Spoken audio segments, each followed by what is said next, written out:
الحمدللہ رب العالمین والعاقبۃ للمتقین والصلاۃ والسلام علی رسولہ الکریم اما بعد فاعوذ باللہ من الشیطان الرجیم بسم اللہ الرحمن الرحیم۔ آج ہمارا موضوع آداب رسالت کے بارے میں ہے۔ رب کائنات نے ارشاد فرمایا، اے ایمان والو، اللہ اور اس کے رسول کے بلانے پر حاضر ہو جاؤ جب بھی تمہیں بلائیں۔ اس آیہ کریمہ میں بلانے والے دو ہیں، مگر صیغہ یعنی دعا واحد کا آیا ہے۔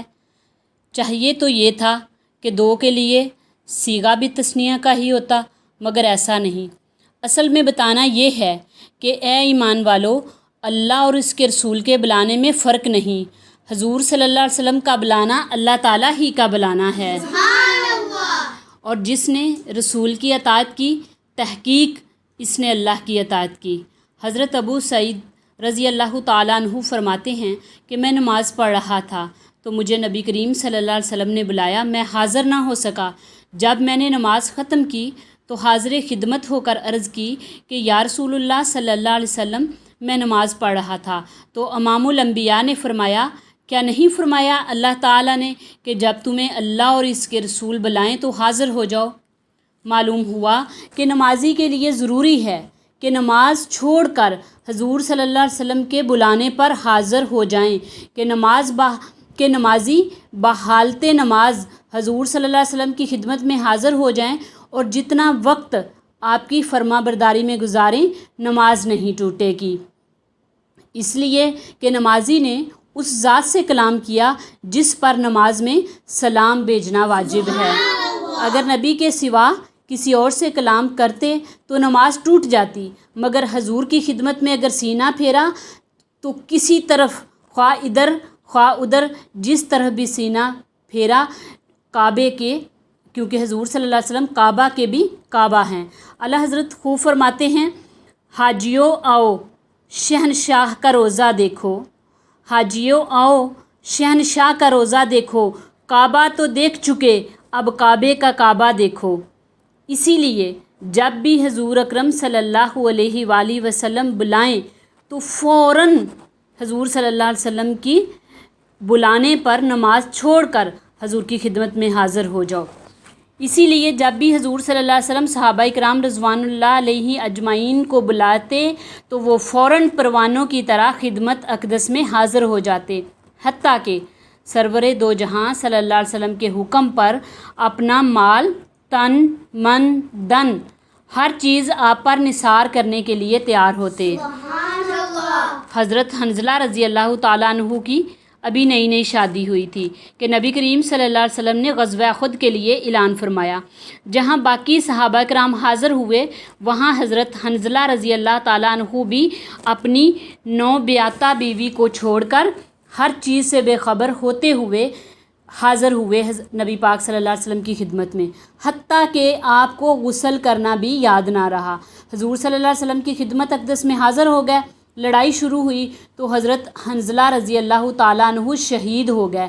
جب حضور صلی اللہ علیہ وسلم کی طرف سے شہداء کی لاشوں کو اکٹھا کرنے کا حکم ہوا تو سب لاشیں اکٹھی کی گئی، مگر حضرت حنظلہ کی لاش نہ ملی۔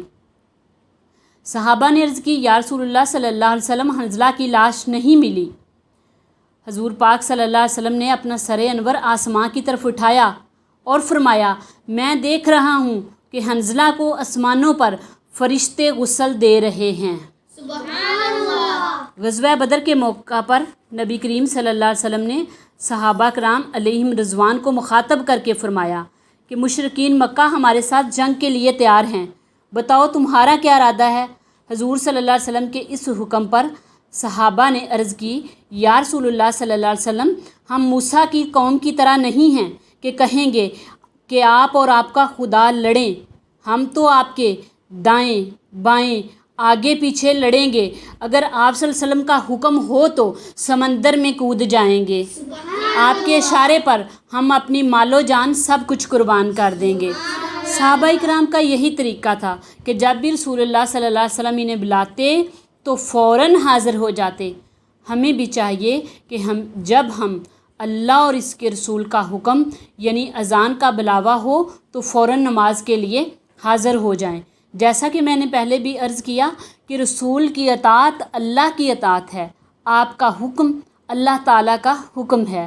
حضور صلی اللہ علیہ وسلم کے بلانے پر انسان تو انسان رہے، آپ کے بلانے پر درخت چل کر آ جاتے تھے، سورج واپس مڑ جاتا تھا، چاند نے آپ کا حکم مانا، پتھروں نے آپ کا حکم مانا، بادلوں نے آپ کا حکم مانا۔ شاعر کہتا ہے کہ ان دے حکم تھی سورج مڑدا اے، ان دے حکم تھی سورج مڑدا اے، چند ٹوٹے ہو کے جڑدا اے، ان دا حکم ہووے تے پتھراں نوں بولن دا شعور آ جاندا اے۔ حضرت اسماء بنت امیس سے روایت ہے کہ غزوہ خیبر سے واپسی پر نبی کریم صلی اللہ علیہ وسلم شیر خدا علی المرتضیٰ رضی اللہ تعالیٰ عنہ کی گود میں سر انور رکھ کر سو گئے۔ حضور صلی اللہ علیہ وسلم عصر کی نماز پڑھ چکے تھے اور حضرت علی رضی اللہ تعالیٰ عنہ نے ابھی نماز عصر ادا کرنا تھی۔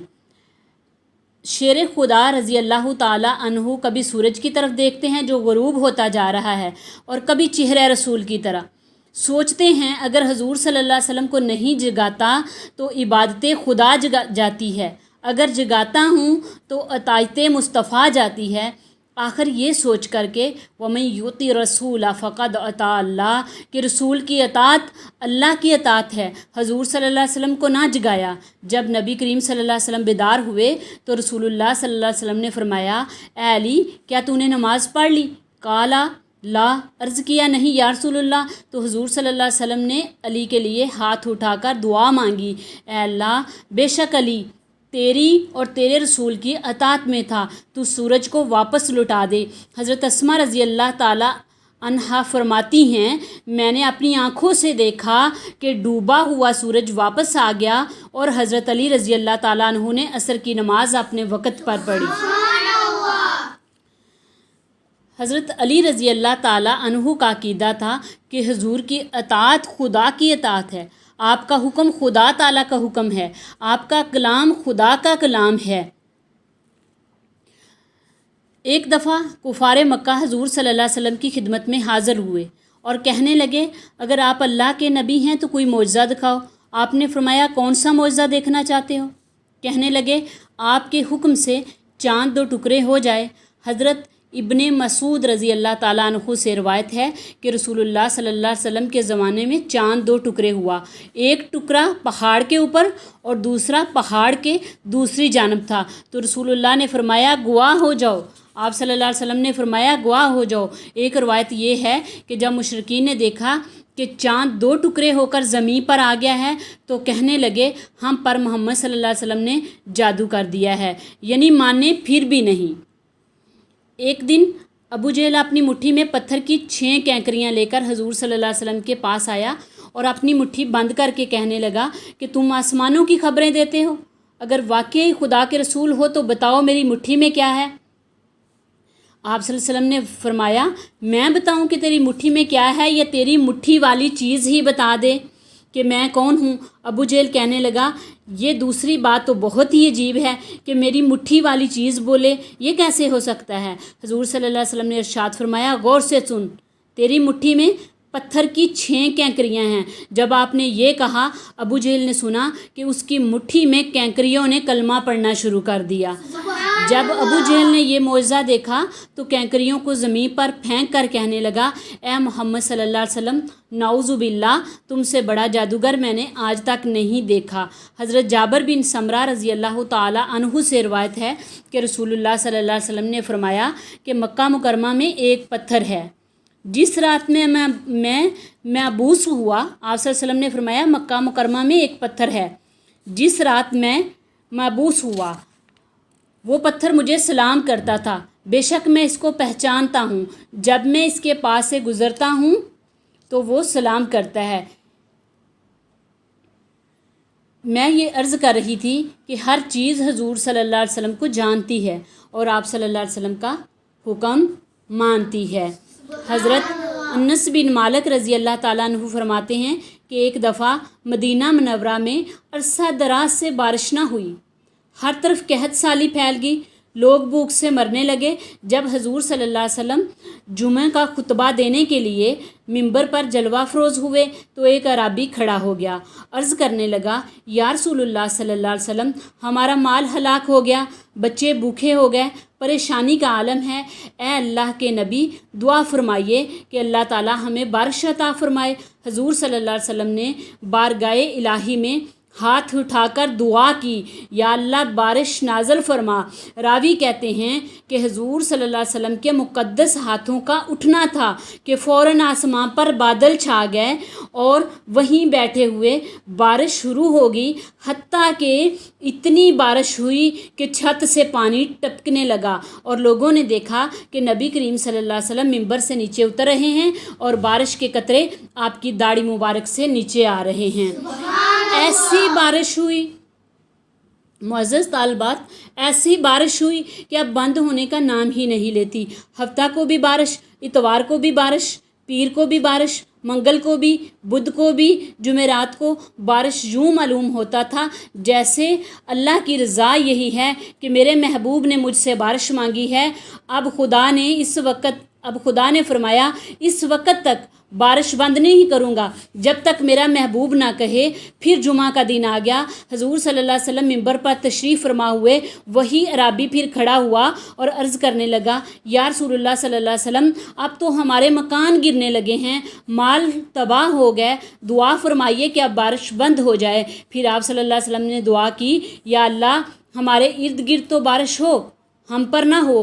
حضور سرور کائنات صلی اللہ علیہ وسلم نے اپنی انگلی مبارک کا اشارہ فرمایا، جس طرف آپ کی انگلی مبارک جاتی تو بادل پھٹ جاتا اور مدینہ منورہ کے اوپر سب آسمان صاف ہو گیا۔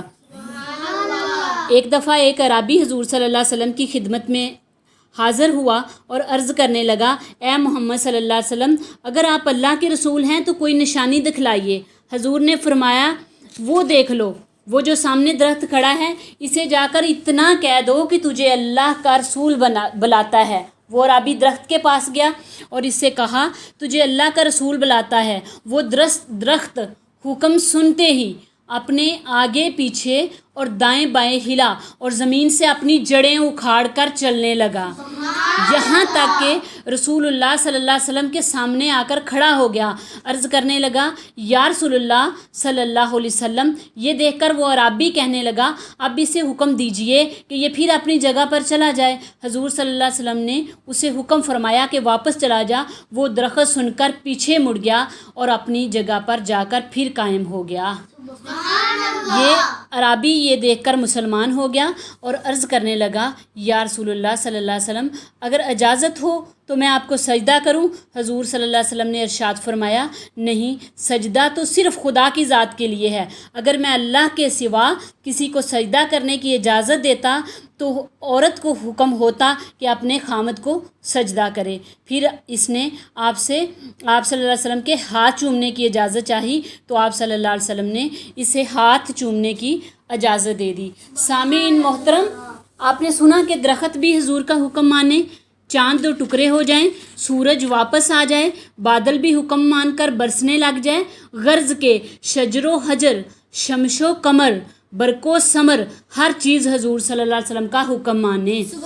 اگر انسان ہو کر آپ کے حکم پر عمل نہ کرے تو پھر ایسے انسان سے درخت، چاند، سورج، پتھر، بلکہ جانور بھی بہتر، جو نبی کریم صلی اللہ علیہ وسلم کو پہچانتے ہیں اور آپ کے حکم پر حاضر ہو جاتے ہیں، مگر ہم اپنے آپ کو اشرف المخلوق اور حضور کا امتی بھی کہلاتے ہیں لیکن آپ کا حکم نہیں مانتے، پھر کیا فائدہ اشرف المخلوق بننے کا؟